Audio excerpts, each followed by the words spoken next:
Thank you, Mr. Speaker.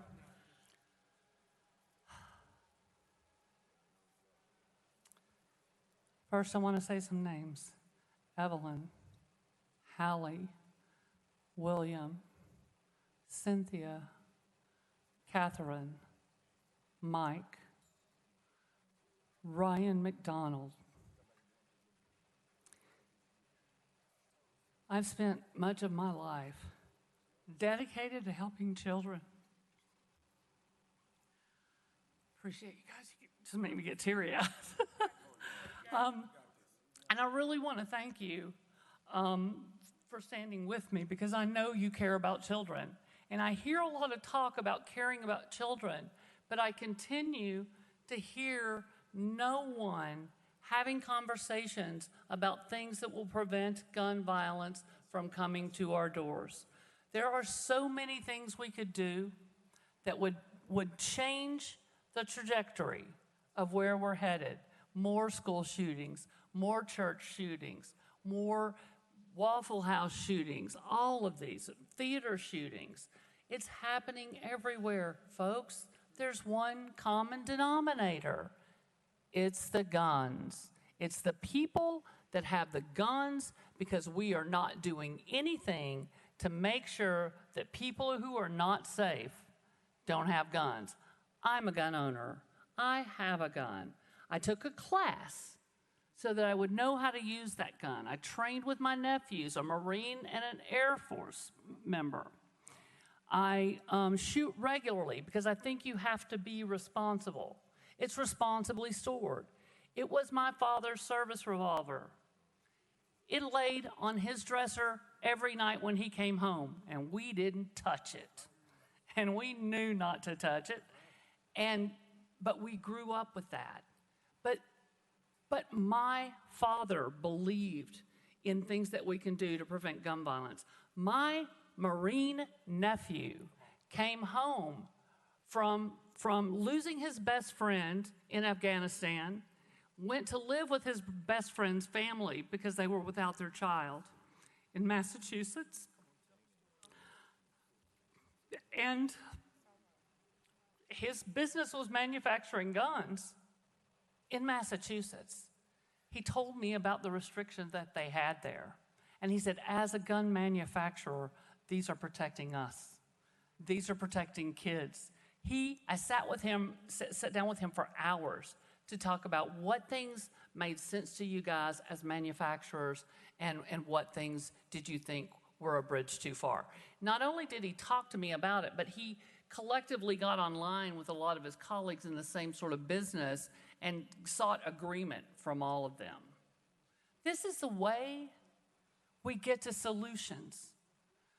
But we've got to have those conversations. We have got to be allowed to stand up and speak for our constituents.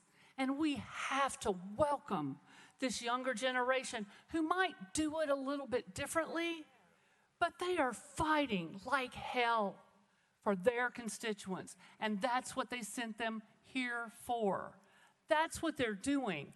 It's going to look different, you guys. The next generation always does. Respect the human dignity of every citizen in the state of Tennessee, and not just the ones that look like you, and not just the ones that agree with you. We've done so much damage up here to vulnerable communities this year, and now we're doing damage by not addressing the concerns of the families and the children. I cannot tell you how many phone calls I got from Republicans and Democrats and independents from my district saying thank you. And from outside of my district in Knox County, from many of my colleagues on the other side of the aisles districts, Republicans I heard from. We want action. Our hearts compelled us to come up here for action. We need to allow people to speak for the 70,000 folks that sent them here. And earlier when my colleague said 200,000, he was talking about the combined total of the three of us. That's what he was talking about.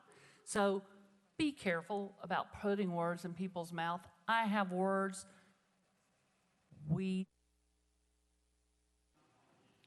Thank you. We are voting on House Resolution 64.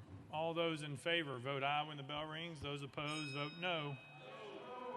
Has every member voted? Does any member wish to change their vote?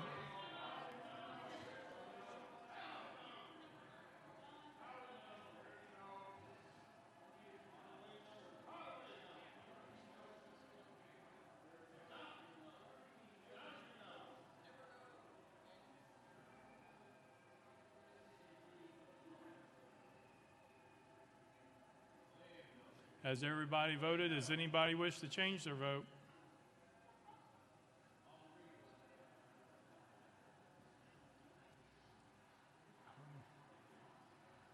Mr. Clerk, take the vote.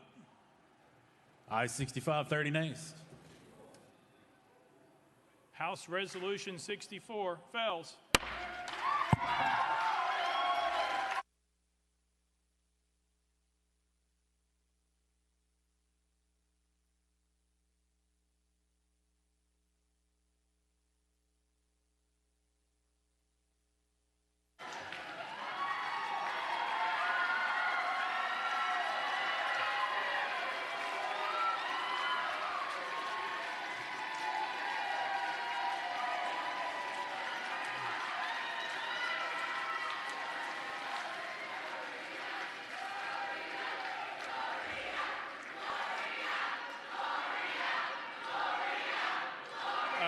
That's out of order.